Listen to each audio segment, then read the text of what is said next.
Okay, so as I promised, when I got a little bit better with my trauma assessment, I would make a video with Sadie here and conduct a trauma assessment. What do you think, Say? Yeah? All right, so for starters, I'm gonna say that I've got, I don't know, what's 9 years in human years for dogs? Whatever that is.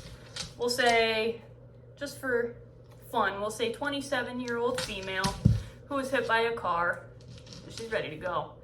For the purpose of this video, Sadie was not hit by a car. No Sadies were harmed in the filming of this video. Good girl. Okay, so for starters, we have BSI scene safe. That's 1 and 2. Yeah. BSI scene is safe. I've got one female patient. We're going to say she's 27 years old, female, who was involved in a car accident. She was hit by a car.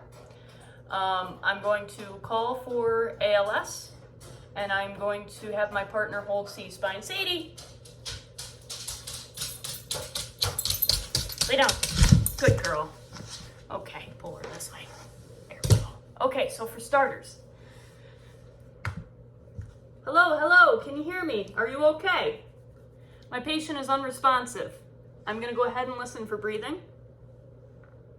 She is breathing, and I do see chest rise and fall. I'm gonna check for a pulse. She does have a good, strong pulse. Skin, at this point, we're gonna say she's got a pink belly, she's nice and warm, and she's dry, and I see no massive hemorrhaging.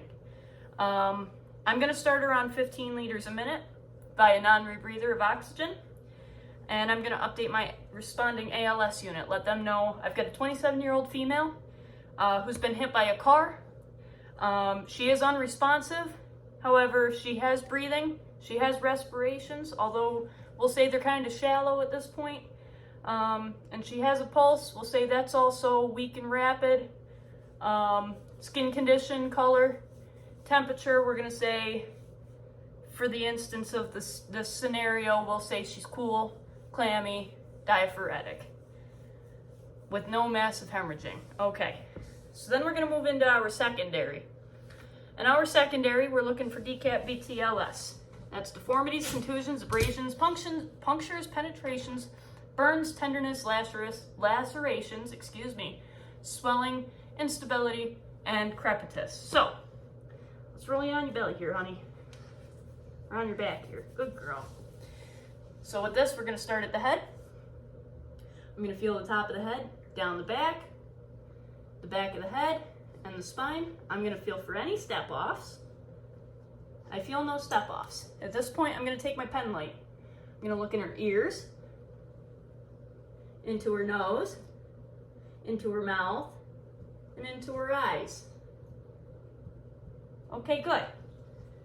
We see no CSF, and pupils seem to be reactive but sluggish. I'm gonna feel down to the collarbones. I'm gonna check and make sure there's no JVD. Check and make sure that the trachea is midline. And I'm gonna keep going down the clavicles, down the chest. I'm gonna stop here and feel for breathing. Feels like we've got equal rise and fall here. I'm gonna keep going down the rest of the chest. I'm gonna palpate the 4 quadrants.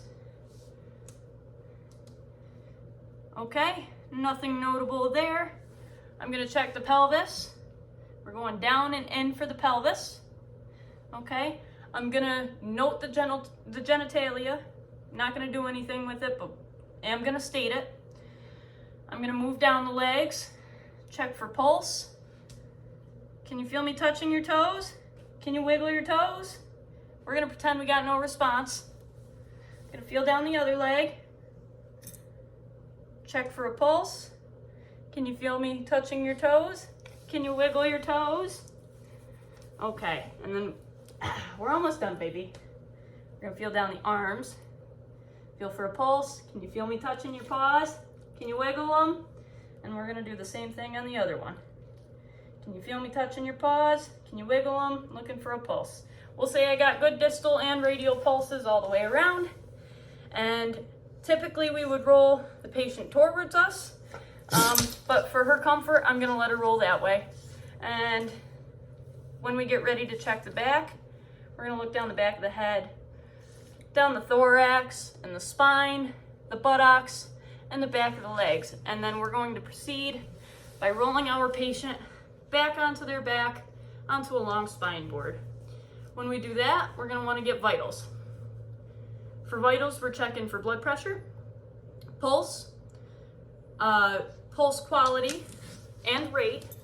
Respirations, we're looking for quality and rate, and skin color, condition, temperature, and I like to check lung sounds as well. Check pupils again, make sure they're equal, round, reactive to light. And moving forward from there, we would implement any other treatment options. And then give our update to ALS, let them know what's going on with our patient here. And then we're gonna load and go. We're gonna say she's a priority patient, and we're gonna wanna reassess every 5 minutes.